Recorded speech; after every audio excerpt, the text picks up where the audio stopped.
sebagai pegangan kita sehingga dalam ibadah kita itu para jamaah Kopi Ngaji yang dirahmati Allah, alhamdulillah pada hari ini kita sudah memasuki edisi yang ke-44 ya. Yang sedianya akan disampaikan oleh Ustadz Muhammad Ikhwan Ahada dengan tema memaknai sakinah, mawaddah dan rahmah dalam kehidupan keluarga untuk part yang ketiga. Tapi karena beliau hari ini berhalangan, oleh karena itu insya Allah akan disampaikan beliau Ustadz Imam Sukiman. Pada Ustadz Imam Sukiman, waktu dipersilahkan. Alhamdulillah kita bersyukur kepada Allah pada kesempatan hari ini masih diberi hidup oleh Allah, masih diberi kesempatan oleh Allah untuk duduk di majelis yang mulia ini. Mudah-mudahan ridha Allah senantiasa tercurah pada kita semuanya. Amin ya rabbal alamin. Dua hal saya sampaikan untuk mengisi waktu ini. Yang pertama meluruskan cara bersyukur. Yang kedua nanti adalah jangan kecewa. Nah ini kan materi ini itu. Karena dadaan ya sak uni-uni nih Bapak sekalian. Syukur nggak usah direkam Mas. Wah ini repot nih kalau direkamnya. Karena temanya nggak jelas gitu loh. Jadi dadaan ya. Tapi nggak apa-apa Bapak sekalian. Tiada rutan akar pun berguna gitu nih. Tapi ya junjung tadi akar terus gitu nih. Mudah-mudahan bermanfaat juga nih. Alhamdulillah. Jadi syukur itu Bapak sekalian yang mungkin kita sudah mafhum sekali. Mesti ketika kita berbicara awal mesti kita diajak untuk bersyukur. Bahkan di waktu Jumat itu juga ditambah untuk bertakwa. Tapi apakah kita sudah lurus dan benar dalam bersyukur kita kepada Allah? Coba kita renungkan nih. Jadi syukur itu mestinya adalah rasa terima kasih kita kepada Allah, yang itu wujudnya yang pertama dengan lisan, mengucap alhamdulillah. Ini yang paling gampang. Segala puji bagi Allah. Jadi ini ungkapan syukur yang paling gampang, semua orang bisa. Nah kemudian masuk yang kedua dengan hati. Ini yang mulai rumit. Banyak orang tidak sadar bahwa semua nikmat itu adalah pemberian Allah. Orang yang banyak ilmunya akan merasakan bahwa dengan ilmunya itu dia akan sukses. Orang yang mungkin punya kedudukan juga akan merasakan bahwa kedudukan itu membuat dia sukses. Begitu. Punya duit banyak mungkin dia merasa bahwa duit itu saja. Tidak, atau lupa bahwa sungguhnya semuanya itu bermuara dari Allah Subhanahu wa Ta'ala. Ini di dalam surat Luqman itu ayat berapa ya? Saya tidak hafal, bukan Hafiz ya, jadi tidak hafal. Dan bukan Ustadz yang kondang begitu. Kondangnya hari ini saja. Karena dadaan. Tapi tidak hafal lagi. A'udzubillahi minasyaitonirrajim. Apa nggih? Awalam yarau annallaha sakhara lakum ma fis samawati wa ma fil ard wa asbagha 'alaikum ni'amahu zahiratan wa batinah.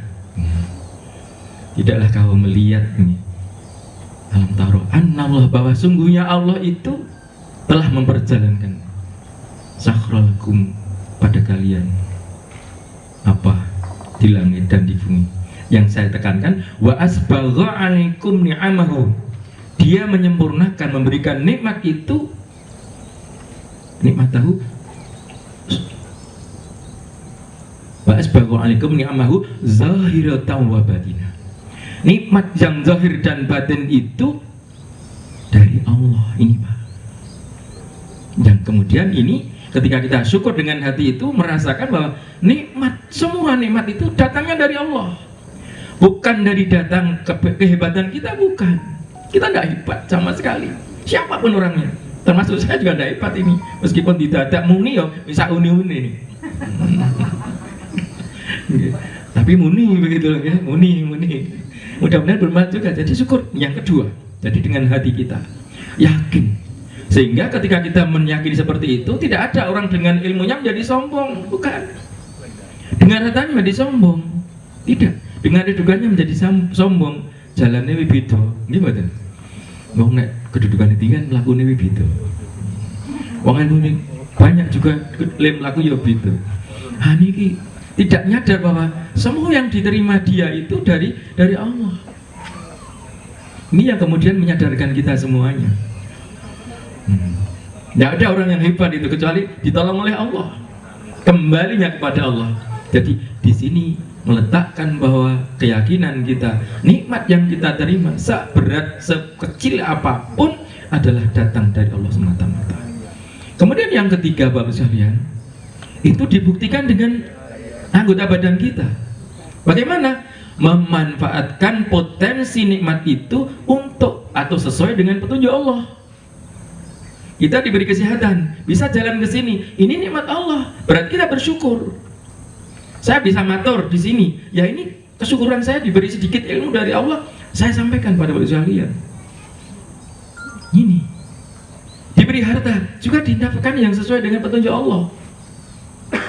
Jangan sampai kita diberi harta, cara menafkahkannya berbeda, semaunya sendiri, foya-foya, boros. Sehingga Allah mengingatkan, a'udzubillahi minasyaitonirrajim, tentang harta ini. Wa anfiqu fi sabilillah wa la tulqu bi aydikum ila tahlukah wa ahsinu ila akhir wama. Dan belanjakanlah harta kalian di jalan Allah. Jalan Allah itu jalan yang benar untuk keluarga. Siapa lagi? Kalau merujuk pada Al-Baqarah ayat 215 Ustaz panggil. A'udzubillahi minasyaitonirrajim. Ya ayyuhal wa yas'alunaka madza yunfikun.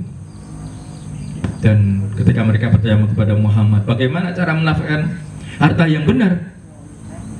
Qul ma anfaqtum min khairin falil walidain. Maka belanjakanlah hartamu. Yang pertama itu untuk kedua orang tua. Ternyata Bapak Ibu sekalian, kita punya kewajiban memberi harta pada orang tua, memberi nafkah pada orang tua, terutama kalau orang tua kita itu tidak mampu. Tapi harus diingat, tetap punya kewajiban. Jangan sampai dilewatkan, berderma, berinfak kemana-mana, orang tua sendiri keleleran. Jangan sampai. Kemudian yang kedua, walil aqrabin, pada saudara dekat kita. Siapa? Kakak, adik, mungkin om, pak dek dan sebagainya yang dekat dengan kita. Yang pertama dekat dengan aliran darah, yang kedua dekat dengan rumah kita. Sehingga saya pernah membaca hadis bahwa jangan kau meninggikan bangunan rumahmu sehingga tetanggamu yang punya rumah kecil itu tidak bisa menghirup udara. Pernah Bapak kalian membaca hadis ini? Sampai gitu loh. Tapi tidak apal, cuma pahamnya saya paham ini. Ada seperti itu. Rumahnya tingkat magrong-magrong, di tetangganya itu kecil. Itu tidak boleh dalam Islam. Maka saya sering juga menyatakan bahwa kita adalah jangan mementingkan diri sendiri. Jangan soleh hanya untuk diri sendiri. Soleh untuk tetangga kita itu perlu. Jangan sampai kemadat kita rumahnya bagus atau saudara kita bagus, kita bagus, saudara kita belum jadi itu, tidak boleh. Maka Pak Imam itu rumahnya tidak bagus-bagus amat jadi. Apa? Kayak bisa ya kau yang nunggu baik. Ada rumah tingkat modal rano dasarnya. Tetangganya yang biasa-biasa.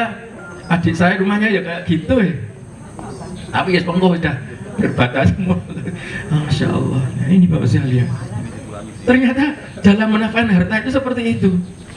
Saudara kita perhatikan. Baru kemudian wal yatama, anak yatim kita perhatikan. Kemudian baru orang miskin. Baru sabilillah.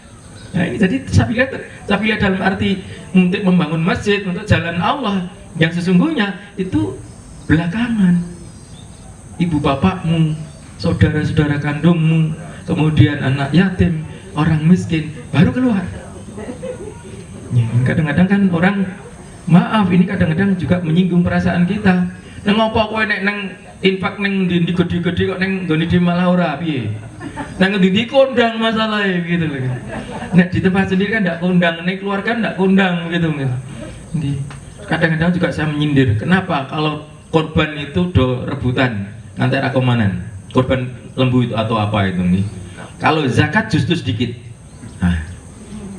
Aku mikir elek. Apa elek? Mesti engko bali untuk daging, etok sabune gede kurbane Pak Imam gitu kan gitu. Ada unsur riyahnya, nampak. Tapi kalau berderma untuk keluarga kan enggak nampak. Zakat mal juga enggak nampak, enggak digembor-gembor kayak itu. Ini kadang-kadang saya nyindir gitu, nek korban ki okeh teman saya itu korban hanya 2 RT tambahan nih Pak atau dan sekitarnya perumahan itu sampai 4 kemarin itu nesu ya Pak atau tidak ditambah jadi 5 itu. Aku aduh masa pandemi yang 4 itu cukup nih. Nggak mau. Ini nek zakat kok ramet tuh gitu loh. Ini koreksi kita ke dalam. Untuk apa? Kenapa?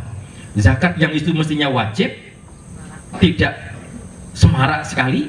Kemudian ketika itu korban itu sunnah, meskipun kita tidak boleh meremehkan sunnah Bapak sekalian ya. Yang namanya sunnah itu perilaku Kanjeng Nabi yang dijalani oleh Kanjeng Nabi, yang dicintai oleh Kanjeng Nabi. Kalau kita ingin mengikuti Kanjeng Nabi, mencintai Kanjeng Nabi, mengharapkan syafaatnya, ya mesti mengikuti sunnah-sunnah itu. Meremehkan sunnah. Ya kadang jamaah itu sholat, ya memang ada Pak dalilnya ya. Kalau sholat sunnah itu sebaiknya di rumah. Tapi kadang-kadang juga membutuhkan namanya syiar pada teman-teman yang tidak tahu, oh ternyata setelah zuhur itu ada sunnah ba'diyah gitu nih. Nah, enggak ngertiin. Kalau sudah tahu enggak apa-apa, jamaah sudah paham. Seperti model sudah paham. Jadi kalau zuhur salam kemudian berzikir dan doa selesai kemudian pulang, oh sholat sunnatnya neng rumah, menghiasi rumah dengan sholat sunnah gitu nih. Nah, jadi di sini jawab sekalian. Jadi tadi bersyukur dengan harta itu harus tahu ilmunya juga, jangan sembarangan menyanyol tapi enggak paham. Jebune keluarga dia malah rakoban itu jangan sampai. Ini contoh. Jangan sampai seperti itu. Jangan sampai kesolehan kita hanya untuk diri sendiri tadi saya sampaikan. Jangan hanya mementingkan diri sendiri, tapi untuk kanan kiri kita juga harus kita perhatikan. Meskipun seberapa kita bisa membantunya. Tapi yang jelas jangan sampai ada jurang yang terlalu dalam apa namanya status sosial tadi Pak sekalian. Kalau kita orang pejabat ya kiwa temeni harus kaya-kaya. Orang minggalane sing apik umame dadi apik gitu. Gambaran saya seperti itu. Jadi jamin tinggal seneng-seneng dhewe. Itu orang baik itu. Kalau Bapak uangnya banyak, nih, kalau uangnya banyak, kalau bisa berhaji, ya sudah itu umroh itu. Tidak usah banyak kali le umroh Pak. Yang lain berikan temannya, saudaranya, adiknya, kakaknya, biar dia kaya. Biar kaya loh, biar dia bisa umroh sendiri. Bukan diberi hadiah umroh menurut saya. Kalau diberi dia hadiah umroh, bisa ke tanah suci, pulang juga tetap miskin. Tidak mengentaskan kemiskinan. Ini kalau kesolehan sosialnya kurang kalau seperti itu. Berikan aja modal. Tidak usah memang aku tidak tiap tahun umroh, tapi 2 tahun sekali saja. Yang setahun tak berikan saudaraku, adikku. Ini aku tahun ini umroh, ya. Tapi untuk modal kamu usaha, biar kamu nanti juga menjadi kaya seperti saya dan bisa umroh sendiri. Cocok? Maksudnya gitu. Itu namanya soleh sosial, tidak egois. Siapa nggak senang kalau datang ke tanah suci menghadap Allah dengan lebih dekatnya, enjoy, apalagi di sana namanya wisata gitu kan. Ini bukan itu. Jamaah yang berbahagia itu satu. Masih berapa menit kan? Nah kan habis. Yang kedua, nggak pernah mengeluh Bapak sekalian. Saya ketika masih jadi guru di SMA Muhammadiyah Gamping, ngundang saat itu Pak Harwanto Dahlan. Ora rawuh ya Pak. Kebetulan saya ketua panitia, ya aku maju ngerenyemi sedulur-sedulur ini, ojo kecewa. Jangan kecewa. Karena kecewa itu tidak enak Pak. Jadi beban. Nah ini kebalikannya syukur tadi. Kalau orang bersyukur itu tidak pernah kecewa. Adanya senang. Dapat sedikit, alhamdulillah. Ini nikmat dari Allah. Harus saya manfaatkan. Yang sedikit ini insya Allah barokah. Barokah bagaimana? Ziyadatul khair, bertambah-tambah manfaatnya. Ini yang paling penting. Kadang-kadang orang mengharapkan yang banyak, yang sedikit tidak dihargai. Ini keliru Pak. Kalau kita ingin menginginkan yang banyak, anugerah rahmat dari Allah, hendaklah yang sedikit itu kita syukuri. Dari yang sedikit-sedikit itu. Ini kadang-kadang kita tidak pandai mensyukuri nikmat Allah yang kecil, sehingga kemudian yang besar juga tidak begitu diperhatikan. Maka dimulai dari mensyukuri nikmat Allah yang kecil ini, tidak kecewa. Misalnya, wah begini-begini yuk, wah ternyata dapatnya hanya segini, tidak usah kecewa, seberapapun kita terima dengan ikhlas. Di sini Bapak sekalian, kunci kebahagiaan itu di situ. Maka kemudian ada istilah qanaah. Aku terjemahin tidak apa tadi. Jadi pernah ngulang akhlak juga saya, tapi SMA Muhammadiyah, orang kuliah gitu. Tapi belajar. Yang namanya qanaah itu menerima pemberian Allah dengan senang hati, kemudian tetap mencari nikmat Allah yang lebih banyak. Tidak rakus. Udah kita terima yang sedikit itu, disyukuri, dimanfaatkan dengan sebaik-baiknya. Kemudian kemudian kita itu mencari yang lebih banyak lagi. Bukan dalam artian menerima apa nek Jawa itu pasrah bongkokan. Pasrah bongkokan, bongkok tenan. Ada orang di kampung juga, wis ning kene yo sok ning neraka yo gelem kowe lah. Itu jadi nglokro yang putus asa, enggak boleh. Nah, Bapak sekalian, ini kunci kebahagiaan juga terletak di dalam hati kita, yang selalu bersyukur, dan yang kedua tidak mudah kecewa. Cintanya ditolak, tidak kecewa. Diterima, ayo jelas tidak kecewa gitu. Nah, apapun, kalau kita digosip oleh orang, tidak usah kita menggerutu atau kita merasa aduh kok dirasani yuk. Justru kalau kita dirasani orang, itu menjadikan kita koreksi diri Bapak sekalian.